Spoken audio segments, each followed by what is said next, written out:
2026 সালের এসএসসি পরীক্ষার্থীদের জন্য কম্পোজিশনের উপরে একটি শর্ট সাজেশন উপস্থাপন করতে যাচ্ছি।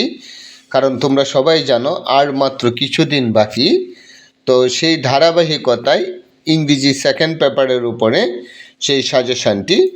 তো লক্ষ্য করো, এই কম্পোজিশন আমি এইখানে 1 থেকে 8 পর্যন্ত অর্থাৎ 8টি কম্পোজিশন এখানে দিয়েছি, যেগুলো তোমাদের জন্য ভেরি ভেরি ইম্পর্ট্যান্ট, না পড়লেই নয়। আর যদি এগুলো পড়ো তো আশা করি কমন পড়বে।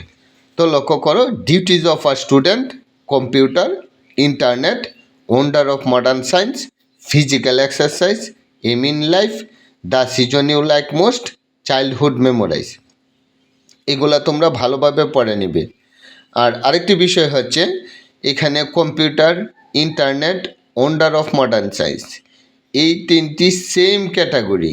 যদি বেসিক্যালি বুঝে পড়ো, একটি পড়লে আর এই বাকিগুলা এমনিতেই লিখতে পারবে। আর সেই দিক নির্দেশনামূলক আমার একটি ভিডিও আছে, কিভাবে কম্পোজিশন বানিয়ে লেখা যায় এবং শর্ট আকারে সুন্দরভাবে লেখা যায়। সেই ভিডিওটি তোমরা প্লেলিস্টে গিয়ে যদি চেক করো, প্লেলিস্টের নাম হচ্ছে এসএসসি ইংলিশ অল।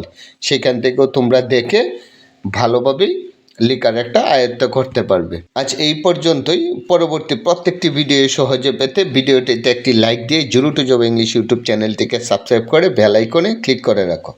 আর তোমরা যারা ফেসবুক পেজে আছো, ফলো বাটনে ক্লিক করে রাখো। Thank you so much.